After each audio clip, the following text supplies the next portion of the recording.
இந்த அக்டோபர் மாதத்தில் தென்னாப்பிரிக்காவில் ஒரு சிறு கிராமமான மிசௌரி அப்படிங்கிற இடத்துலேருந்து கிறிஸ் எவர்ட் அப்படிங்கிறவர் உலக பவர் லிஃப்டிங் எடை தூக்கும் போட்டிக்கு கிளம்புறார். இவரோட வயது என்ன தெரியுமா? 75. அடுத்த மாதம் 76.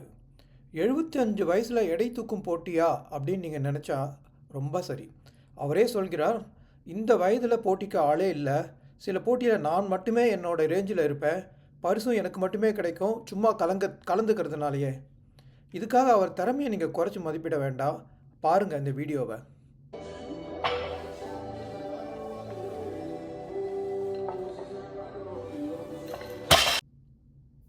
இவர் கதை என்ன தெரியுமா? கிறிஸுக்கு 69 வயதாக இருக்கிற போது அவருடைய பிள்ளைகள் அவரிடம், நீ இப்படி சும்மா வீட்டிலே உட்காந்துட்டு இருந்தா உட்கார்ந்து கொள்வதற்கும் எழுந்து கொள்வதற்குமே ஒரு நாளைக்கு கஷ்டமாக போயிடும். ஜிம்முக்கு போயிட்டு கொஞ்சம் எக்ஸசைஸ் பண்ணிட்டு வா அப்படின்னு அவரை ஜிம்முக்கு கட்டாயப்படுத்தி அனுப்பியிருக்காங்க. அங்கே ஒரு ட்ரெயினரிடம் பயிற்சியை ஆரம்பிக்கிறார் கிறிஸ். 6 மாதம் கழித்து ஒரு நாள் அந்த ட்ரெயினர் அவருடைய வேற ஒரு மாணவி பவர் லிஃப்டிங் எடை தூக்கும் வீடியோவை அவருக்கு காண்பித்து, அந்த மாணவி எடை தூக்கும் போட்டியில் உலக சாம்பியன்ஷிப்பில் கலந்துக்க போவதாக சொல்கிறார். உடனே கிறிஸ் அவரிடம், என்னால் இதெல்லாம் செய்ய முடியுமா அப்படின்னு கேட்குறார். அவர் சொல்கிறார், எப்படி அந்த கேள்வியை தான் கேட்டேன்னே அவருக்கு தெரியலங்கிறார். அதுக்கப்புறம் அந்த ட்ரெயினர் கிறிஸுக்கு எடை தூக்கும் பயிற்சியை சொல்லிக் கொடுக்க ஆரம்பிக்கிறார். அதுக்கப்புறம் எடை தூக்கும் பயிற்சிக்காகவே இருக்கிற ஒரு ஜிம்முக்கு செல்ல ஆரம்பிக்கிறார் கிறிஸ். அங்கே ஸ்குவாட்டிங், பெஞ்ச் ப்ரெஸ்ஸிங் அப்படின்னு ஆரம்பித்து முதல்ல டெட் வெயிட்டை லிஃப்ட் பண்ணி அப்புறம் பவர் லிஃப்டிங்க்கு முன்னேறார்.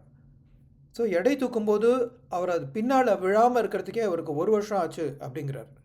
அவரோட முதல் போட்டி 2019 ஸ்குவாட்டிங், பெஞ்ச் ப்ரெஸ்ஸிங், டெட் எடை தூக்குவது தான். இப்போ அவர் அவருக்கு ரொம்ப பிடித்தது ஸ்குவாட்டிங் அப்படிங்கிறார். ஏன்னா அவருக்கு சற்று குட்டையான கால்களாக, அந்த கால்களையும் குட்டையான கால்களையும் தனக்கு சாதகமாக்கி கொண்டு இப்போ அதில் தேர்ச்சி பெற்று உலக சாம்பியன்ஷிப்பில் கலந்துக்க போகிறார்.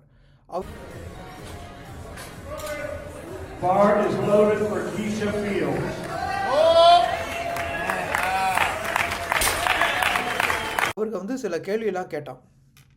நீங்கள் உங்களுடைய நண்பர்களை இது மாதிரி பயிற்சிக்கு கூப்பிட்டீங்களா? உங்களுக்கெல்லாம் ஃப்ரெண்ட்ஸ் இருப்பாங்களே அப்படின்னு கேட்டதுக்கு அவர் என்ன சொல்கிறாருன்னா, நமக்கு நிச்சயமாக செஞ்சேன். ஆனால் குதிரைக்கு தண்ணியை தான் காட்ட முடியுமே தவிர தண்ணியை அவன் வாயில் விட முடியுமா? அவங்கெல்லாம் வரல. ஆனால் என்னை ரொம்ப உற்சாகப்படுத்துகிறாங்க, என்னை பார்த்து ரொம்ப நல்லா இருக்குங்கிறாங்க. ஆனால் அவங்க எல்லாரும் இதை கையால் தொடர்றதுக்கே தயங்குறாங்க. அவங்க ஏஜ் ஒரு காரணமாக இருக்கலாம், பட் அது அவங்க மீறி வரணுங்கிறது என்னுடைய விருப்பம் அப்படின்னு சொல்கிறாரு. அப்புறம் நீங்கள் இந்த எப்படி பயிற்சி பண்ணுறீங்க, உங்களுடைய பயிற்சி மெத்தடை சொல்ல முடியுமான்னு கேட்டப்போ அவங்க சொல்கிறாங்க, நான் வாரத்துக்கு 3 நாள் பயிற்சி செய்வேன். செவ்வாய்க்கிழமை, புதன்கிழமை, வெள்ளிக்கிழமை. செவ்வாய்க்கிழமை போனோன்னா பவர் லிஃப்டிங், அதான் நிறைய வெயிட் எடுத்துகிட்டு கொஞ்சம் நம்பர் ஆஃப் செட்டு பண்ணி ப்ராக்டிஸ் பண்ணுவோம். வெட்னஸ்டே அப்பர் பாடிக்கான எக்ஸசைஸ், நிறைய ஆர்ம் லிஃப்டிங் அதெல்லாம் பண்ணுவோம். வெள்ளிக்கிழமை கொஞ்சமாக வெயிட் வச்சுட்டு நிறையா நம்பர் பண்ணி பண்ணுவோம். ஸோ இப்படி பயிற்சி பண்ணி தான் நான் தேர்ச்சி பெற்றேன். இது மாதிரியே நீங்கள் எல்லோரும் பண்ணலாம் அப்படிங்கிறாரு.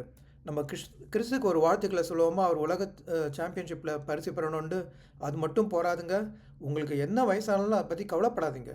நீங்களும் இந்த மாதிரி ஏதாவது ஒன்று புதுசாக பண்ணுங்கள். ஏன் பவர் லிஃப்டிங் ஜிம்முக்கு போயே கூட நீங்கள் ஆரம்பிக்கலாம். விஜயதசமி டே அன்றைக்கி செய்யுங்களேன்.